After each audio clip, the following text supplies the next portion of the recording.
Good evening. Bob Kantner, 14853 Wynwood.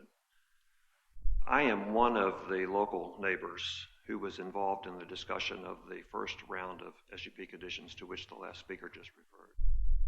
There were 5 of us, and we conferred closely with the rest of our neighbors. We spent more than $25,000 on an attorney to assist us in negotiating those conditions. They're all gone. I'm going to repeat that. They're gone. I appreciated the question you asked, and you asked, sirs, about the soup kitchen. We negotiated an express prohibition on a soup kitchen. That restriction was removed by the town and by the applicant. And let me raise one particular issue that's of concern to us now, because my time is short. At an early public meeting, Mrs. Wesson, who is here tonight, told us that they intended to lease the property out for weddings and wedding receptions. Let me repeat that. They intended to lease the property out to third parties for weddings and wedding receptions.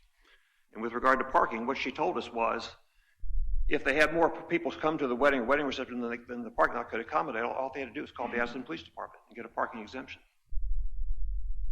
Sadly, recently I called the Addison Police Department when we had a problem at the intersection of Beltline and Wynwood, and I was told exactly the same thing. All you got to do is call the police department. Just like Mrs. Wesson told us at that public meeting, all you got to do is call. So when I hear Mr. Schmidt talk about parking regulations, they don't mean much to me. And let me add to that, we neighbors have seen on several occasions that complaints have been made about parking at our parks, parking in the streets to reduce the pass-through to one lane. The police have come and done absolutely, positively nothing. Nothing. They left the cars in place, reducing parking access, traffic problems. Other things that have been removed, by the way, include hours of operation. We had negotiated with the Wessons. They had agreed to 9 a.m. to 6 p.m. That's gone. They can have a wedding reception. They can run all night. They can serve alcohol at that wedding reception. We had a prohibition on alcohol in the original SUP condition. That's gone. They can serve alcohol till 3 o'clock, 4 o'clock, 5 o'clock in the morning. They'll do what they want. So for these reasons, I, as a neighbor who appreciates the quiet neighborhood, as the last speaker said, oppose this application. I appreciate the fact that certain statements have been made that as of now, they have no intention to have a soup kitchen.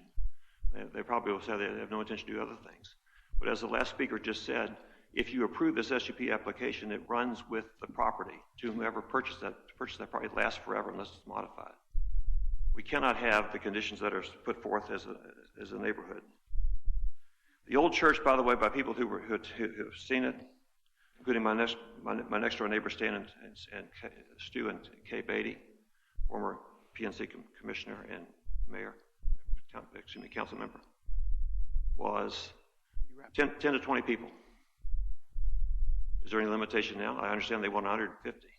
You can't park 150 in 18 spaces. There's going to be parking in the streets. There's going to be clogs. There's going to be traffic problems.